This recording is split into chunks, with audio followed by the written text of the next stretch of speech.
Ladies and gentlemen, very welcome to this CX Goalkeeper breakfast. This is the second one, and today it's really a big pleasure to have Federico, Anna Maria, and Beppe with me to have a discussion around voice of the customer.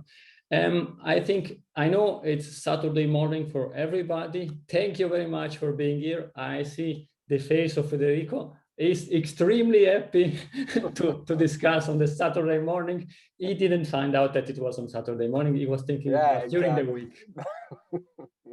But at the end, you're here, and this is great. Thank you very much. We really appreciate that you're here. I hope that you have something to drink. I have today tea with me, and we can enjoy the discussion. Today, it will be, Beppe, I hope that it's not beer, but up to you. It's just an anti-stress. Today will really be an informal discussion where we discuss about voice of the customer. We will share the recording also with other people, and also the last time with the first one we had really good feedbacks, and I hope that we can really enjoy the day. Today, the discussion will be around voice of the customer, strategy behind voice of the customer. Why does it make sense today to have also a voice of the customer in place? And perhaps also which are the best practices and challenges, because we have really quite a lot of experience in this discussion with Federico, Anna, and Beppe on this topic. As usual, I am working for a financial service, therefore I always need to state this sentence. What I am discussing, everything that I am saying, it's my personal opinion. It's not the opinion of my company. I am here as the CX Goalkeeper, therefore it's Greg speaking, and I'm not speaking in the name of my company. Quite clear, individual person. Short, let's say I am the CX Goalkeeper, I am not the referee, but as usual, one or two rules. More than happy to have discussion. Let's try to keep the discussion ongoing, and then I think we can really enjoy that for sure. Nico and Michael, if you have questions, raise your hand or speak up. More than happy to have also on the discussion, asking questions to our experts. But now I spoke too long or too much already, and therefore let's start introducing our guests. And I would say ladies first. Anna Maria, would you like please to introduce yourself? Yeah, absolutely. Thank you very much. My name is Anna Maria Zumsteg, as Gregorio and you have already seen in the invitation. I am an absolute customer, and not only customer. I think my thinking has evolved from customer experience to human experience. I think every human involved in a business transaction is important, and it should be part of our strategy. So I am convinced that the future of business is in this area, understanding and focusing on this, and that's why I'm here. And I am also, I have to say, very proud to be sharing this breakfast with Federico, whose company recently won the Product Leadership of the Year from Frost & Sullivan. And Thank you. It was really great to see that. And also with Beppe, whose report on customer experience it's really fascinating, the one you did together with the University of Zurich, and I would recommend that reading to any CX practitioner. So I'm very happy to be sitting with you here, guys.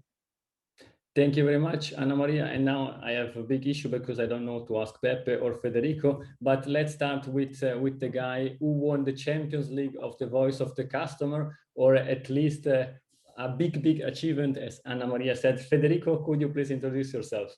Yeah, sure. My name is Federico. I'm from Ticino, like Gregorio, but it's 20 years I live in Zurich.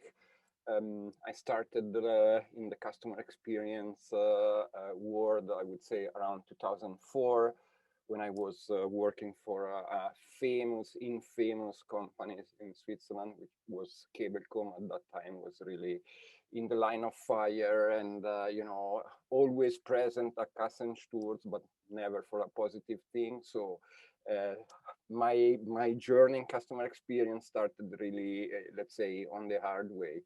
And and then I was immediately passionate. I have a background of data analytics, especially in machine learning, and then I put together some piece of the puzzles, and I created in 2010 Sandsiv.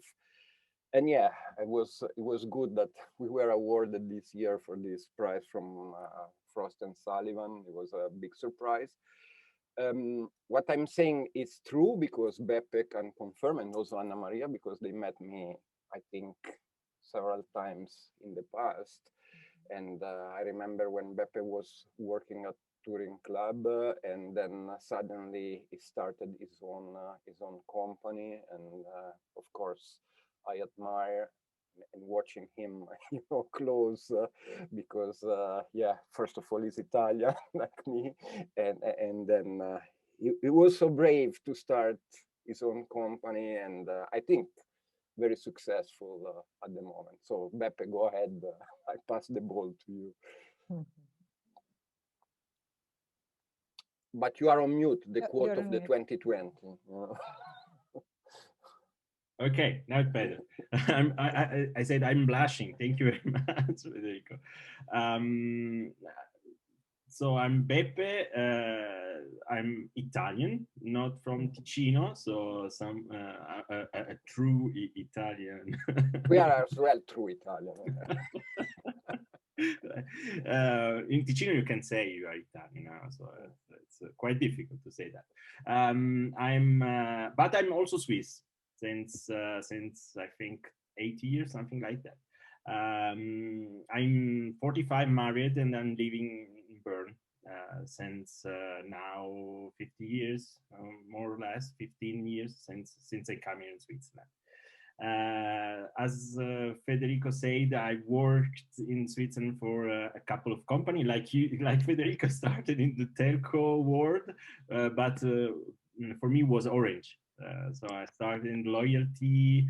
Then I could have a look. I could have a look at loyalty, at CRM, and for TCS I worked on customer loyalty, retention, and then I co-lead a big CRM project that had one very cool goals that hasn't worked those times, is to start a voice of customer program, and that's why I met Federico, because we wanted to have the best product that was at this time in Switzerland is still the best company that you can find in Switzerland. So, and since almost 7 years, I founded a SIX company together with another very great SIX experts, and we are since 7 years helping companies trying to optimize and make a great customer experience for their own customers. I'm also, since more or less 5 years, the Swiss network leader of the CXPA in Switzerland. And as Anna Maria said before, we will start next Thursday to collect the answers for our fifth edition of the Swiss CX study, together with the HWZ in Zurich, the Hochschule für Wissenschaft in Zurich. And we are really thrilled to see what is coming this year as a result for our new SIG study. Thank you, Beppe. A great introduction, and like an icebreaker, a question that you wouldn't expect, because if I ask only a question that you would expect, then it's too easy. Perhaps could you share, please, with the audience something that not everybody knows about you? It's a bit more personal, because at the end it's not about B2B or B2C, but we are in a human-to-human environment. If 4 people or 6 people in this case come together on Saturday morning at 9 o'clock with the sun outside, it means there are some human connections. And I would say, Beppe, could you please share something with us? Something in... You know, people are saying, I play piano in the evening, okay, or I am a super expert in dance music, or I've won the gold medal on triathlon, something like that. Okay, I give you maybe 3. I'm 85 kilos, but I run marathon. It's something quite particular. Then I like to build flights, military flights, because I studied it in my previous career. I'm a flight constructor, so it's something I still doing. And the third one, it's I play accordion. Thank you, Beppe. It's only 1, it's enough, but 3, it's even better. Anna Maria? Okay. Something which I started actually only doing a couple of years ago, but it's very close to my heart, is I work together with a girlfriend of mine who created an NGO for orphans in the jungle of Peru. It has really grown a lot, and we have nearly 100 little children, you know, and yeah, it's something that I absolutely am passionate about, and yeah, and give me a lot of happiness and fulfillment. Yeah. Thank you very much, Anna Maria, and I think this is always extremely important, thinking also about other people. Yeah. Federico, on your side? Yeah, you were basically joking before, because you said I'm an expert in electronic music or something like that, you said. And yes, I mean, I'm an expert in electronic music, and I'm you know, playing without computer, so just with you know, really analog instruments. I have several you know, electronic machine at home, and when I have time, unfortunately I don't have a lot of time. When I have time, I play a little bit, and I have a 5-year-old you know, daughter that she loves to play as well electronic music. Thank you very much, Federico, and thank you for this introduction. From you, I would expect that in some years your algorithms are doing the music for you, and therefore you need to program. That is already possible today, but I prefer going, you know, in the analog mode. Clear, fully understood. Thank you very much. And now it's really time to start the discussion. And Federico, perhaps I was already part of several of your presentations, and I really like how you introduced the topic around the voice of the customer. And therefore, my question to you would be, could you please share with us what's your view? What is a voice of the customer solution? So a challenging question as a first question. I would turn your question in a different way. I would say, what is not voice of the customer? Because I think nowadays there are a lot of confusion about, you know, what is voice of the customer, what is customer experience management, etc., etc. And I say, what is not voice of the customer? Because basically, you know, a lot of people are doing surveys and basically measuring something, and they think I'm doing voice of the customer. Well, this is not voice of the customer, sorry. Voice of the customer is a complex framework, and is totally different from market research, because market research has a totally different scope and goal. And I'm not saying, like my friend Bruce Temkins, that voice of the customer replace market research, because on the other hand, I'm also, you know, very academic in statistics when I measure something. So I know how, you know, market research measure in a very proper mathematical and precise way. And this is another big difference. So voice of the customer is the ability to capture the voice of the customer. We say voice of the customer is like a customer intimacy. So getting exactly what the customer think about one process, about one product or a service. Ability to capture from the different sources. You know, Gartner say there are direct, indirect, and inferred voice of the customer. So you see, it's not just survey. Then you have you know, an analytics layers that allows you to basically extract the insights. And then you need to make them actionable. And as the friend of Bain said, you have basically two high-level activities to do: our inner loop and outer loop. Inner loop is the classic close the loop of the Net Promoter System. Outer loop, I call it enterprise improvement. So take the insight and then basically create really improvements in the processes, in the communication, in whatever is important for both parties, for the customer and for the organization. And last but not least, measure everything, because you cannot manage what you cannot measure. So having in place the proper KPIs to measure and understand where you are going. And I can continue a lot, Gregorio, but I don't want to steal time from from the other. Just allow me just 1 extra minute, because this is my vision for the future, the vision also for you know, for Sandsiv for the future. Voice of the customer will evolve definitely in what I call customer intelligence. You know, nowadays you cannot start, or you can start a company, but you need a proper business intelligence in place to measure where are you going, how financial successful you are, etc., etc.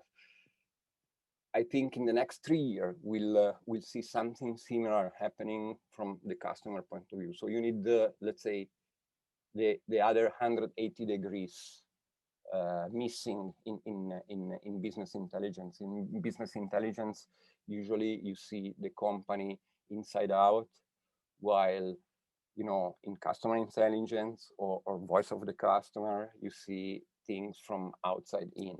So putting together these two views, you have a 360 degrees view, you know, of the market, of the customer, of the competitors, your performance, the performance of your peers, etc., etc.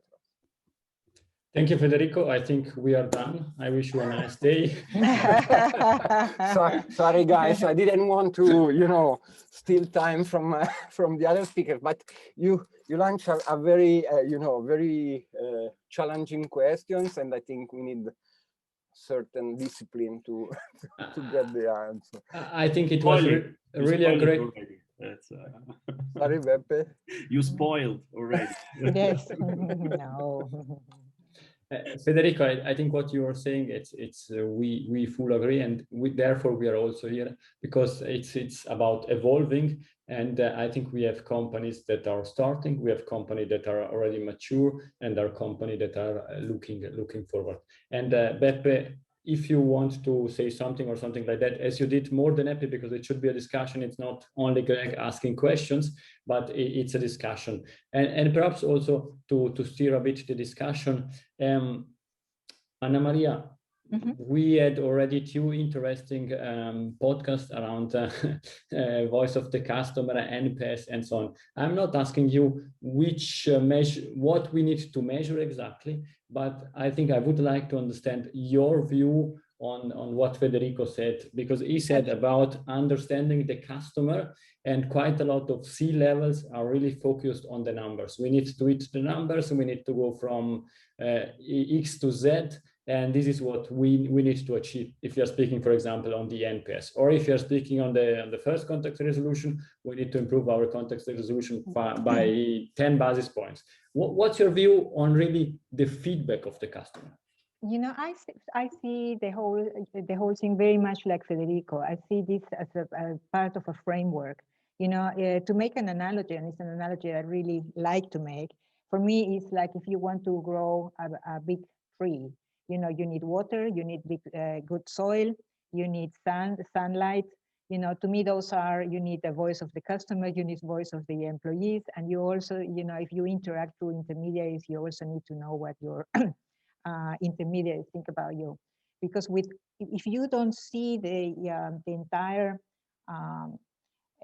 set of interactions that your company have with different human beings, and that's what at the beginning I talk about human experience going beyond in customer experience. You know, you might be missing pieces of the puzzle that will allow you to bring those numbers to the table. So for me, it's very important, and I 100% agree with Federico. I also come from a marketing background. To me, the numbers are very important. I do see a place for market research. I do see a place for, you know, solid methodologies and good samples.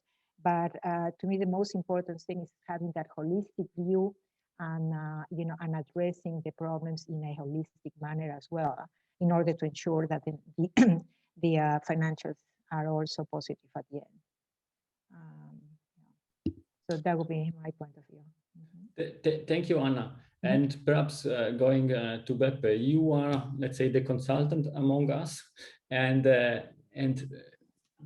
what are thinking your customer about voice of the customer tools? Are they interested? Where are they on their journey?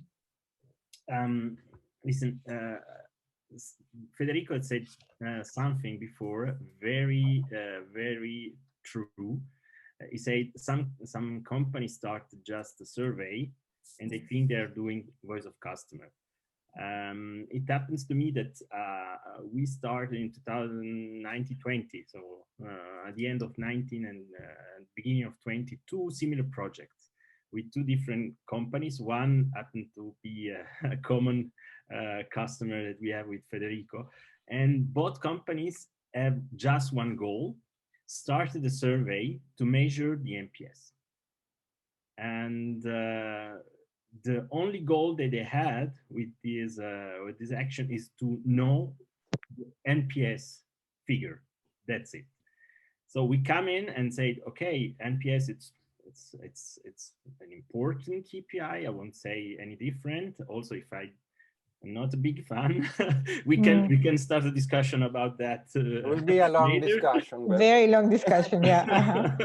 Depends. Yeah, you need to know how to use it.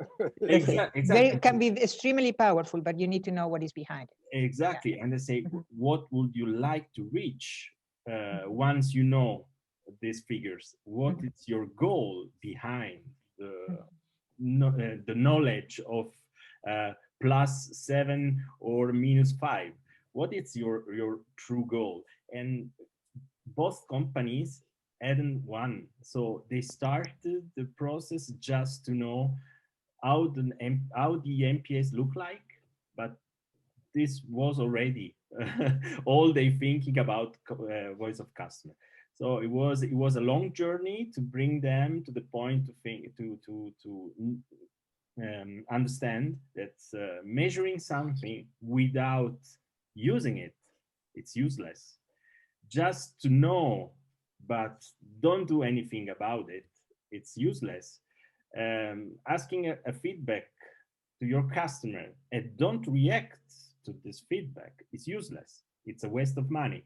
So it took a long discussion, persuasion work, but at the end, both customers understood that, and we could build with them what I call a 6 KPI framework. It's a model developed for the customer, but also for my students, that allow the companies to integrate those figures into the customer journey and use it into the customer journey to optimize the experience they are delivering. But what I see in the market, it's sometimes they need figures to talk about them into the C-level discussion, but there is no plan how to use those feedback. And I think what it's our main goal is to bring this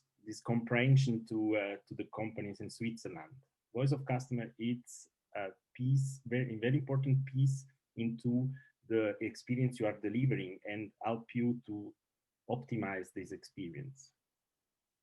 But I think, Greg, sorry if I interrupt you.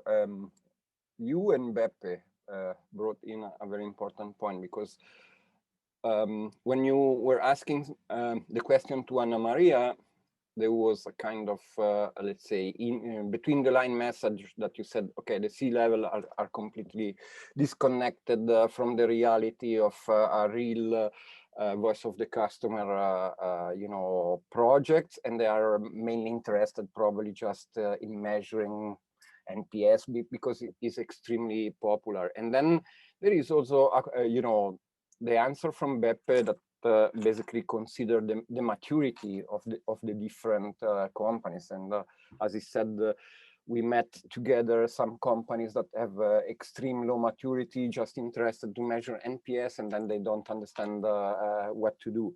But the point is, and I'm going back to the vision, if you take successful digital companies like Amazon in United States, but we can take Ant in China or whatever, they are obsessed to understand the customer intimacy, what I call the customer intimacy, and they create a set of actions and processes around that create an extreme competitive advantage. They know the customers. Netflix know exactly what I see, when I interrupt the series, what I don't like, etc., etc.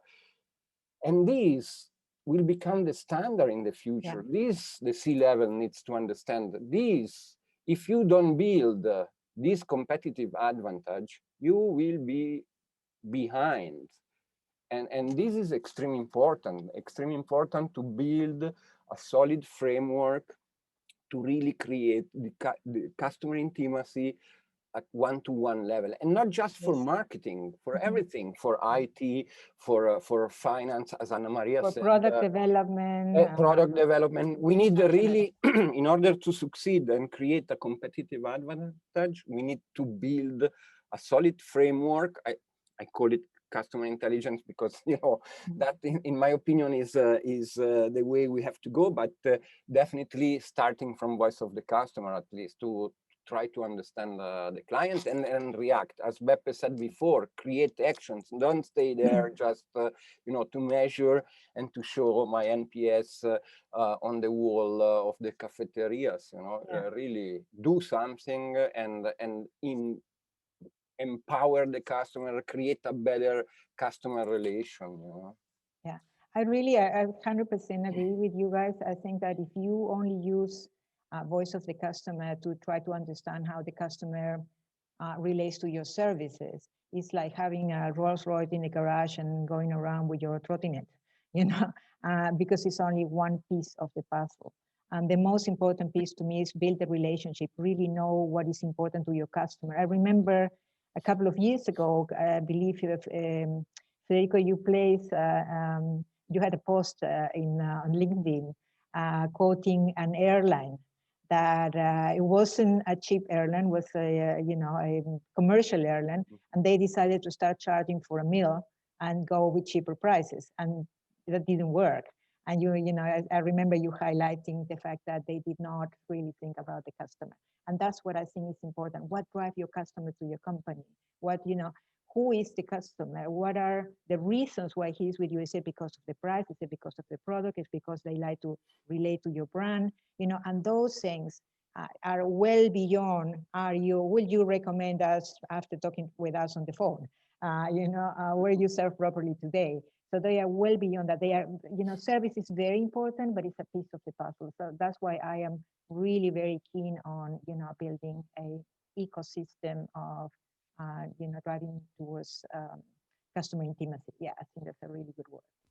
And Anna Maria, I think you brought an important point, which is who is your customer? Who is your customer? Yeah. This is the key, because in a B2B environment, maybe like our environment is a little bit easier, but not all companies, not all organizations are our customers in terms of the customer I'm targeting, in terms of marketing, in terms of customer experience. We need to be extremely precise and know, okay, I want to target this kind of customer, this kind of persona, also for the customer experience, and then, be consistent and be able and be brave to say no to certain customer. I'm talking now in B2B. I realize that if you consider an insurance company or telecommunications company, is a totally different story, because you know, you have a broad you know, audience in terms of personas, in terms of people you want to attract. But in my opinion, be very clear who is your customer, and the message you want to bring to the customer, and the experience you want to deliver to your customer is extremely important. I always say you cannot be EasyJet and Singapore Airlines at the same time. At the same time, that's exactly. Yeah.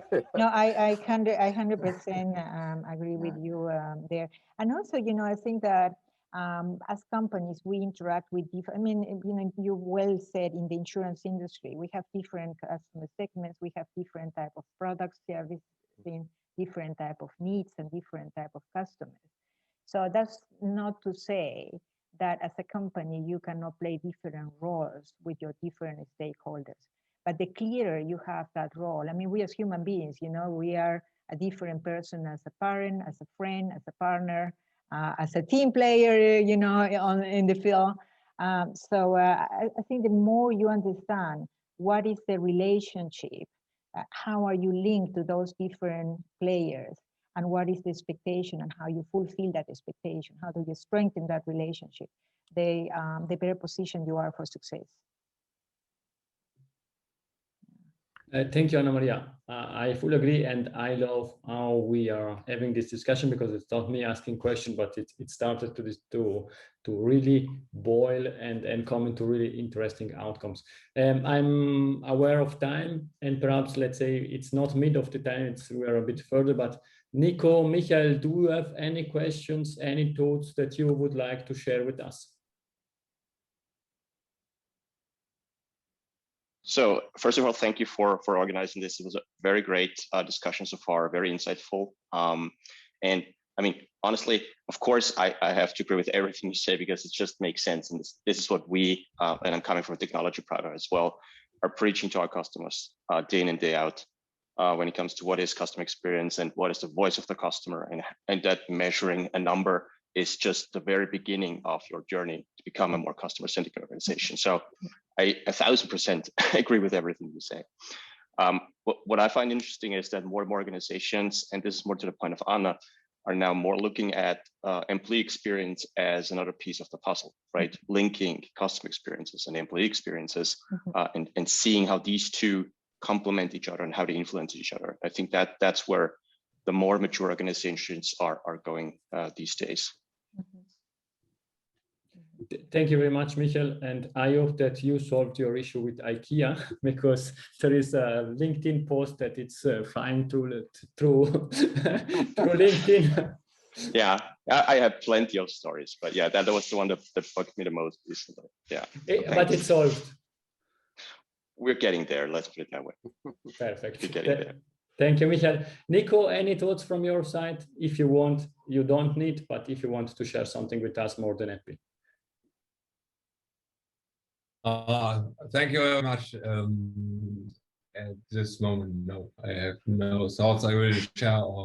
It's very interesting to be here and to think about your thoughts and your discussion. And if I can add something, I will come in and raise my hand. Thank you. Thank you very much, Nico. And now we are in the second half, and let's summarize a bit what we were discussing. Federico started really showing all the different points, from capturing, analyzing, having actionable insights, and measuring. And then we discussed that we need a vision in a holistic point of view, and then not only measuring one precise step in the journey, but measuring the complete journey. We discussed a bit about the level of the role of the C-levels. We went then to the sentence that we will tweet later from Federico: obsessed to understand the customer intimacy. That's something that we will take with us. And now we're speaking about building relationship and also creating a culture around this voice of the customer. Beppe, perhaps from your side, how is it possible to integrate this voice of the customer, I say mentality or obsession, into a company? Yeah, it's a journey, exactly like the customer journey. Absolutely. It can, I mean, it depends on the maturity degree of each company. If you have already a culture of measuring voice of customer, at least this famous survey, you can easily build on that. If you start from zero, for example, it can be useful to integrate your employees and make a journey with them. What it means, for example, let a company that doesn't do anything in voice of customer, you can perhaps start with building some customer journeys, the most relevant ones. Then ask your employees. They have indirect voice of customers because they interact with customers, so they know what the customer thinks, or they think to they maybe they don't have the real picture, but they have a picture of what the customer thinks. So you still have voice of customers inside your company. You can use that to start building your first customer journeys with the pain points for them, or the delight points for your customers, the moment of truth, and so on.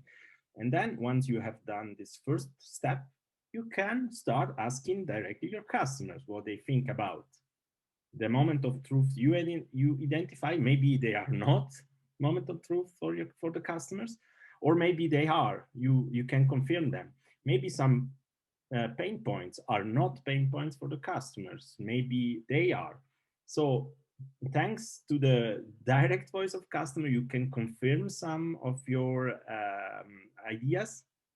And once you did that, you start, and what we do normally, we start optimizing. So we identify a step of the journey and start doing service blueprint, take a look at the processes, at tools, at what happens behind the curtains, and what it means for the customer experience.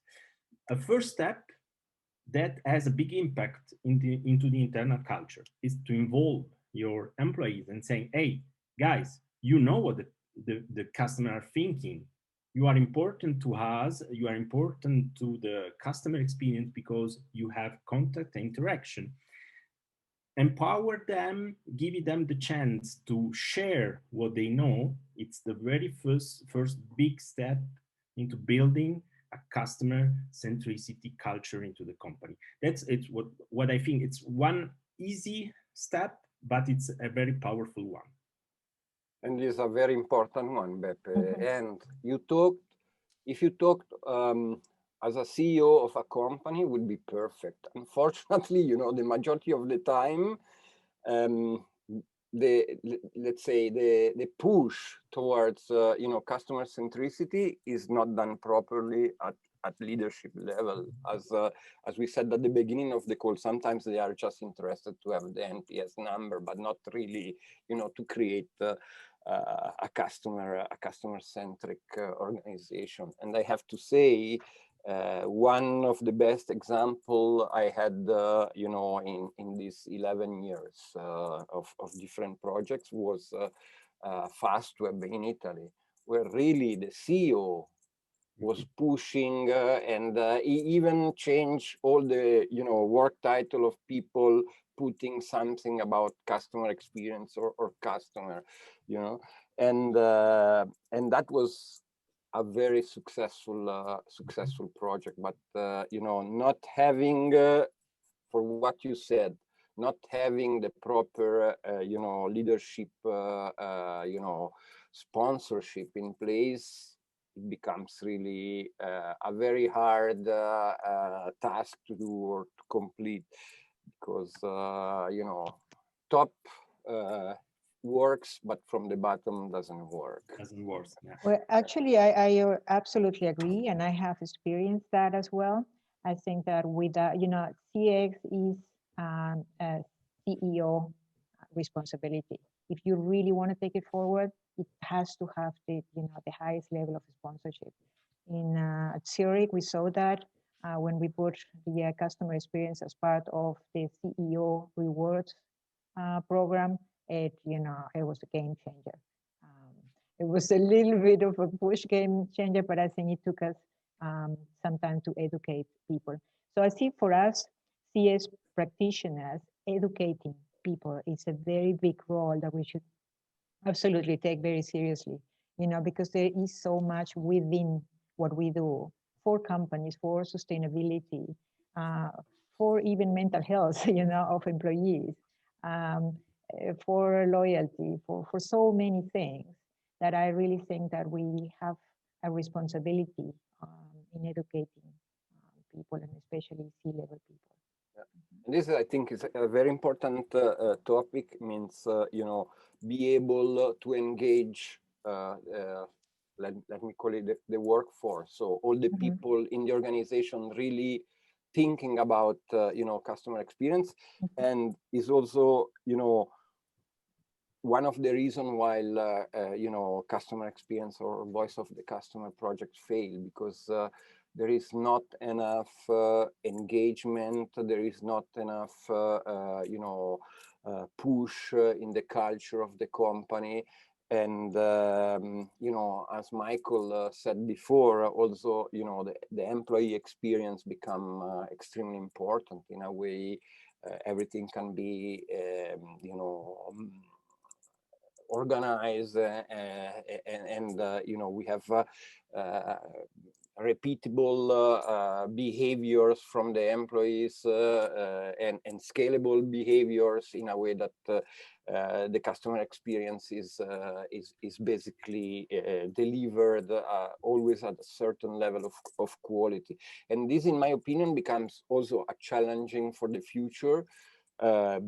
We can call it, again, voice of the customer or customer intelligence, but this part to support, you know, the organization, to put in place a governance around the customer, or you know, the customer intimacy, to have the organization connected from the leaders, you know, to the single call center agent.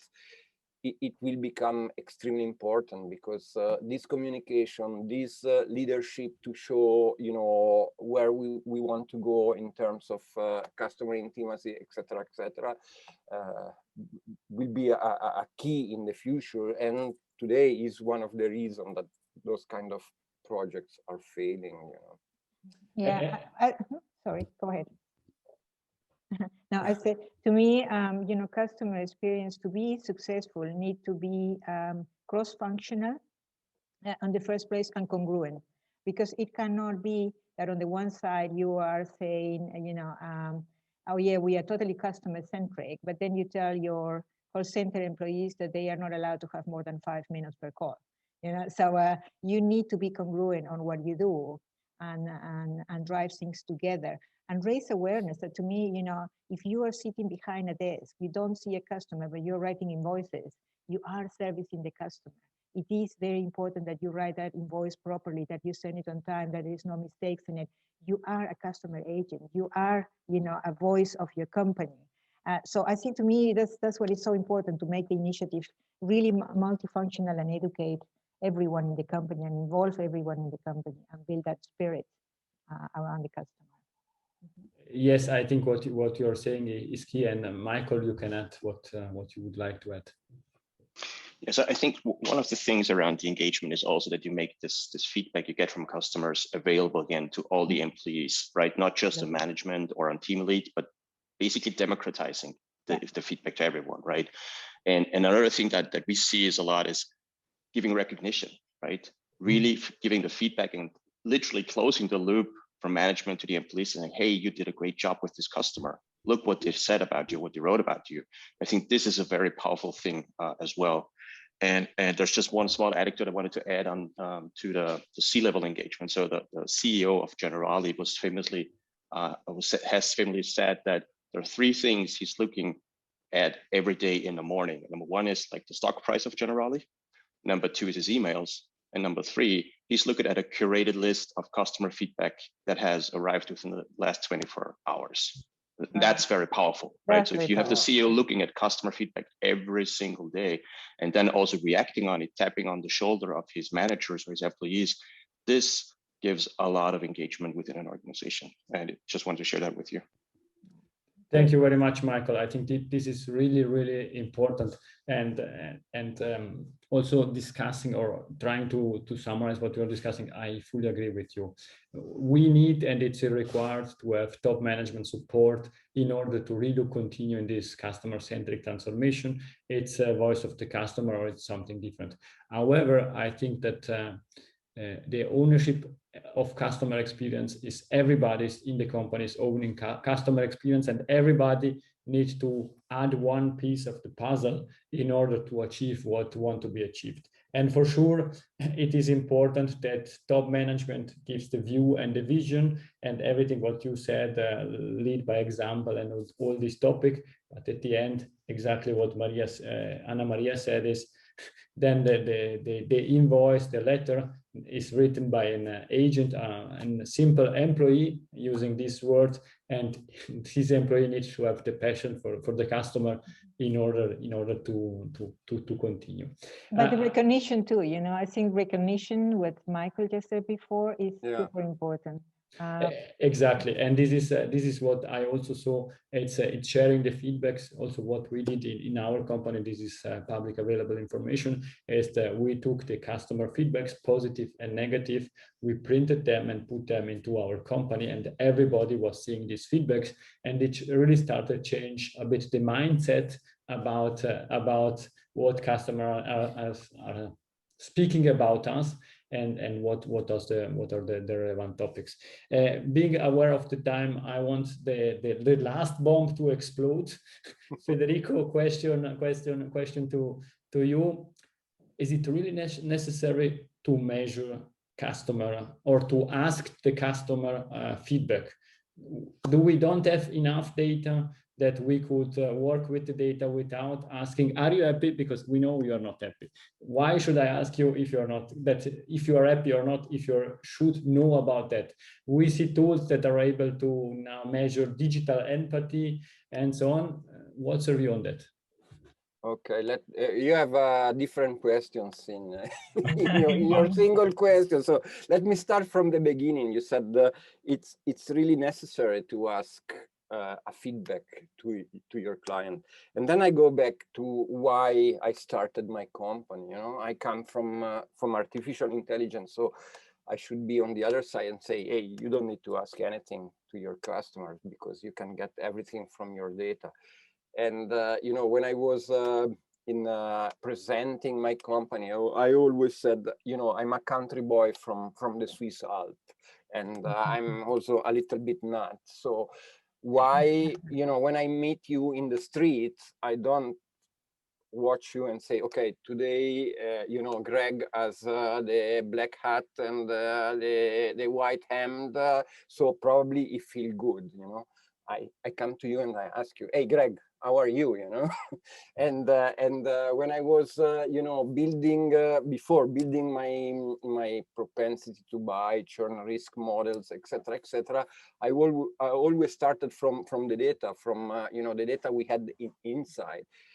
And then I realized, okay, but if I can ask something to the customer, then I can enrich those data and becomes much more powerful. So going back to your question, is it possible? Is it possible to, you know, build models and use data? As I said before, you know, if you take companies like Ant, like Netflix, etc., they do exactly that, but they have a very complex framework in place, very complex, you know, or very big discipline on managing data, on storing data, on analyzing data. And you know, this is missing by I don't know, in Europe probably 95% of the companies don't have that discipline, so it becomes extremely hard.